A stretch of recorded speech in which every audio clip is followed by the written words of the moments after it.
Hey, it's Kate. And Lindsay, again. Before we jump in, we want to say thanks. There is no way NPR stations like ours can make these shows without you. We can spend money and time on this because of you, because you support stories that are messy and complicated, that introduce you to real people affected by the stories you see in the headlines. All over the country, NPR stations and journalists are doing work like this. You can support them when you give to your local station. Make your gift now at donate.npr.org/believed. And thanks.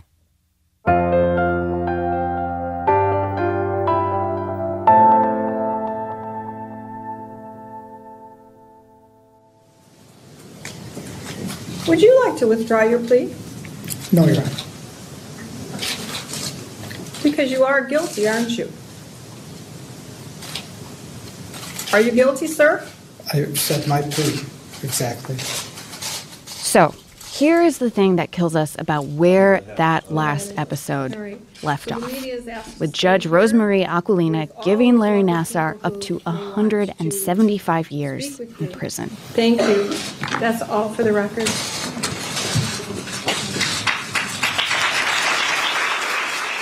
The bad guy got put away. Survivors were believed. It makes it feel like the whole thing, the whole Larry Nassar case, was just wrapped up with a pretty bow. But real life is so much messier than that. We've been following some of these women and girls for the last year, the survivors you've heard in this series. And before we truly end this podcast, we want to show you just a little bit of what their lives are like now. We have 3 minutes set aside for each of you. We have 17 speakers. For instance, this past spring, I went to this meeting at Michigan State University, a board of trustees meeting. This was before the school settled with the Nassar survivors for $500 million.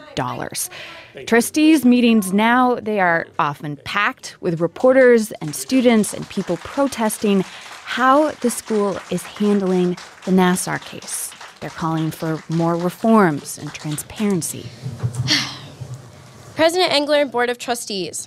My name is Kaylee Lorenz, and I am first and foremost a survivor. In December, you met Kaylee in episode 6. She's 19, 4'11", used to be kind of shy. She's not anymore.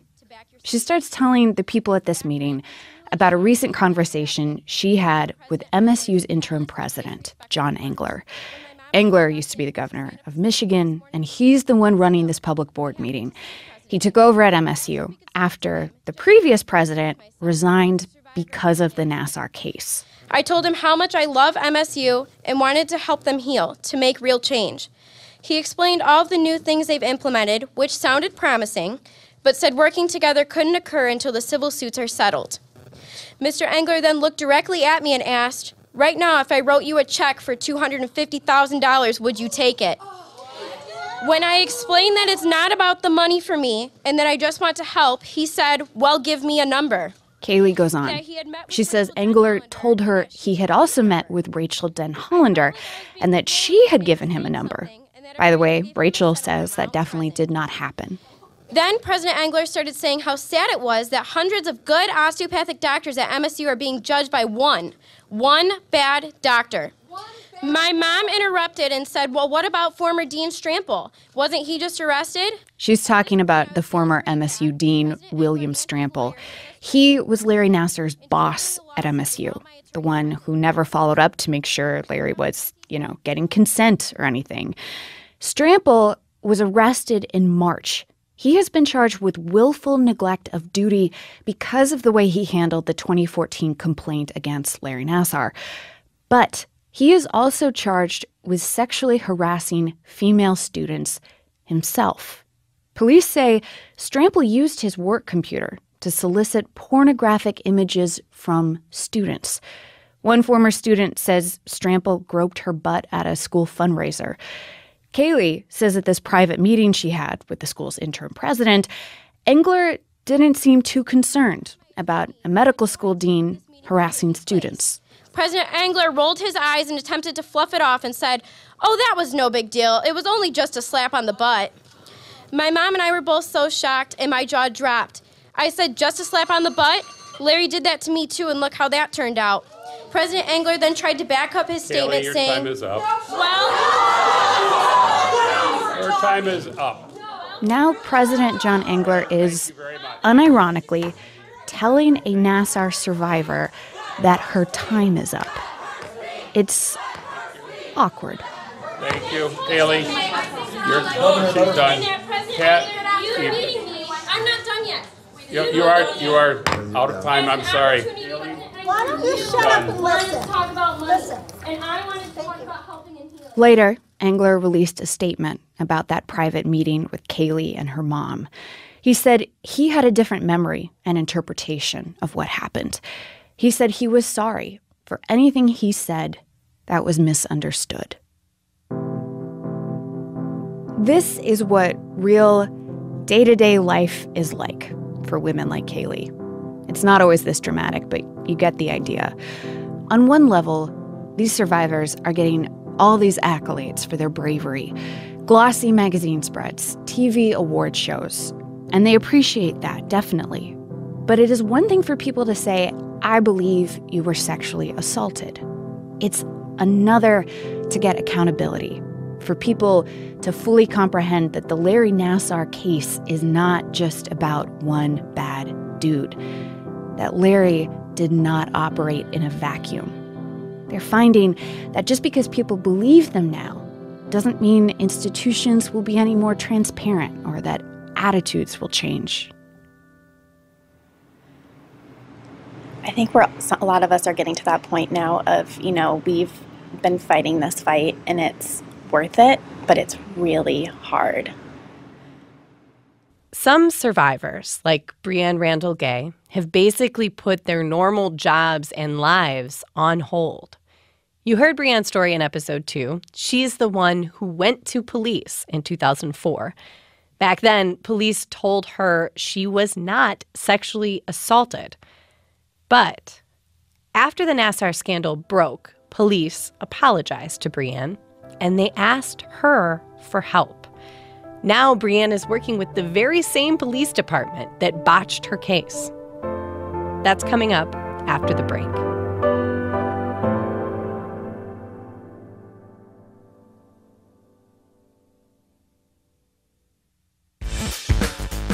Sam Sanders here. Every week on my show, It's Been a Minute, two journalists and I reflect on the news and culture of the week. Because when the news is this complicated, it really helps to just talk it out. Catch up with us on It's Been a Minute from NPR. Breanne Randall Gay lives in Seattle now. But over the last year, she's spent a lot of time back in Michigan, working with her hometown police department. They're creating an abuse awareness program. So the Stewards of Children training program, this is a 2-hour training session created by Dr. Breanne is in a conference room, giving a PowerPoint to the Meridian Township Police Chief, some local school superintendents, and rows of mostly empty seats. Only 1 or 2 members of the public came out to this community meeting. It's a great training program for all adults who have any contact with children to take. So far, we have Afterwards, she's exhausted. She just wants to go outside and eat her lunch. But first, she gives interviews to the local TV stations covering this meeting. I need you to say and spell your name just so we make sure we get everything. To talk to me. Yeah. Bree Randall Gay, Bree. This is part of life for Breanne and several other survivors now, too. They feel like they have got this fleeting moment where people know about the Nassar case and they are willing to listen. But it means kind of performing your experience over and over again for every speech you're asked to give and every panel you're invited to attend and every interview request. One last thing. Can you compare the frustration, I don't know if it was frustration or anger that you felt when something didn't happen when you first, came here to today? Can you is there how much of a difference is there?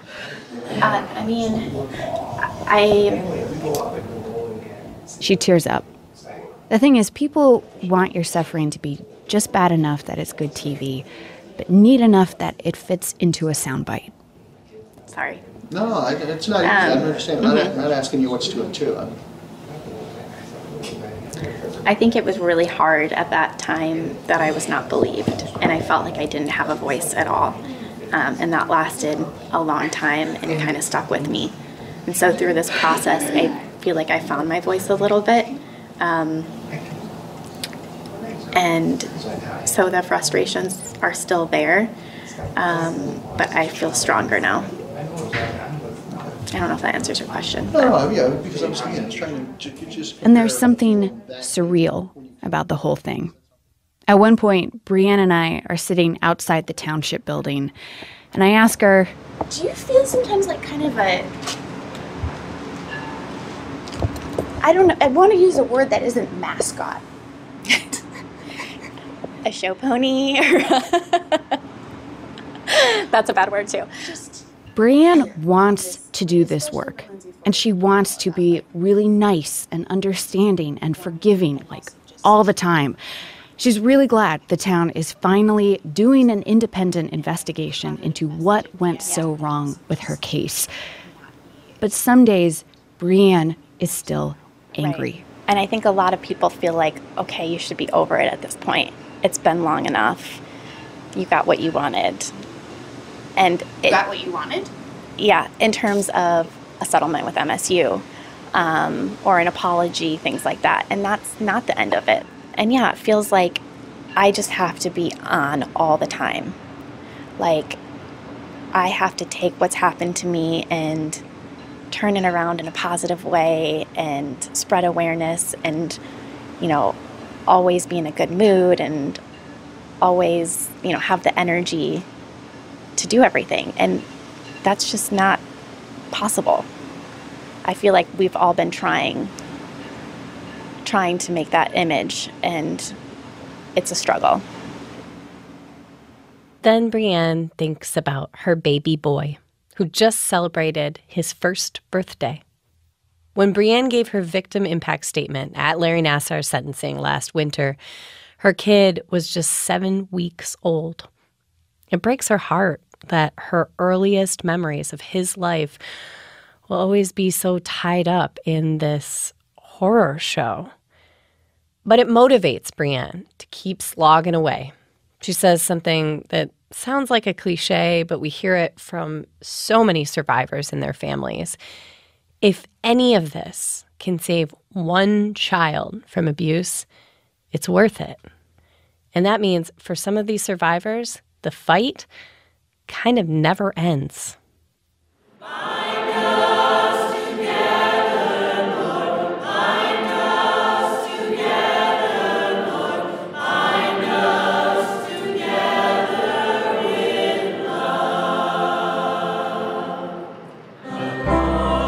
For Rachel Denhollander, fighting for change also means going on the road. She's given commencement speeches, she spoke at Harvard, and she spends some of her time speaking to the community that means the most to her, her church community. Rachel and her husband, they're Reformed Baptists, but Rachel's message is non-denominational. I tagged along with her last May to New City Fellowship, a church in Grand Rapids, Michigan. Amen, somebody. Thank you, Rachel. It's a warm, sunny evening. The stained glass windows are wide open. Let's whoop it up. Come on, New City. Are you ready for the gospel? Come on, somebody. Rachel Denhollander. The crowd is on its feet. At the large wooden pulpit, Rachel smiles and begins. Thank you so much. I am truly so encouraged to be here with you all this evening and just to see the ways. Rachel's message here isn't a pretty one necessarily. She wants people to be radically honest about abuse. Be willing to have difficult, uncomfortable conversations in our own communities. The kinds of conversations that can put our relationships or our jobs at risk. Don't just focus on the parts of her story that feel nice, she says, like how she offered Larry Nassar forgiveness at a sentencing. I found it very interesting that when I gave my victim impact statement, I delved deeply into the idea of God's wrath and the pursuit of justice. In fact, at that point, I had dedicated a year and a half of solid daily effort in the pursuit of justice at great personal cost to myself and my family. And yet, every single evangelical outlet that published or commented on any part of my statement discussed how godly it was to offer forgiveness, but not one that I saw discussed how godly it was to pursue justice. She tells this congregation, God calls on you as Christians to speak up for the defenseless, not hide or bury sexual abuse. Support victims who come forward. Thank you. After the speech, Rachel stands at the front of the church, greeting people, one at a time. There is a line all the way to the back of the church. And this 8-month pregnant superstar of a woman, she stands there for more than an hour, shaking hands, hugging fellow survivors, listening patiently as people thank her, share their own stories of abuse or their own despair. And she's so gracious. I sit with Rachel's mom, Camille Moxon, and we watch her daughter. Camille says at this point in this whole ordeal, things are a little easier. And then she stops herself. Easier is probably not the right word to use. I'm trying to think what the right word would be. I don't know what that word would be, because easier is not it. Yeah, it's not relief, right? No, but it is more, it's good to see it being able to be used for good. That's the thing. You don't always get that. That's kind of a gift, when you can actually see something being used for good. That's what these women and girls want, for some part of this to be used for good.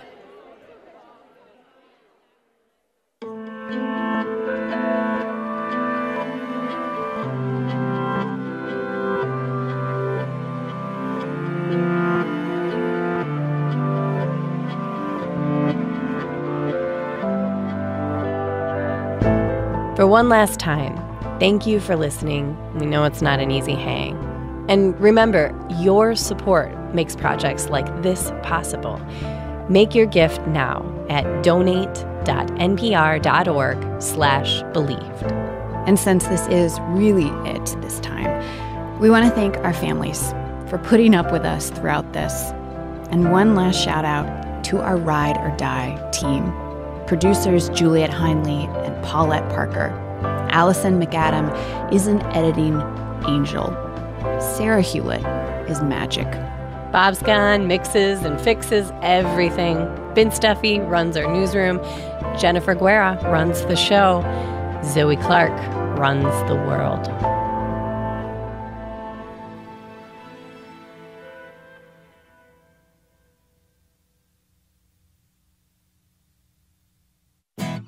I'm Ophira Eisenberg. Join me on NPR's Ask Me Another as we challenge contestants and celebrities to nerdy word games, music parodies, and ponderful trivia.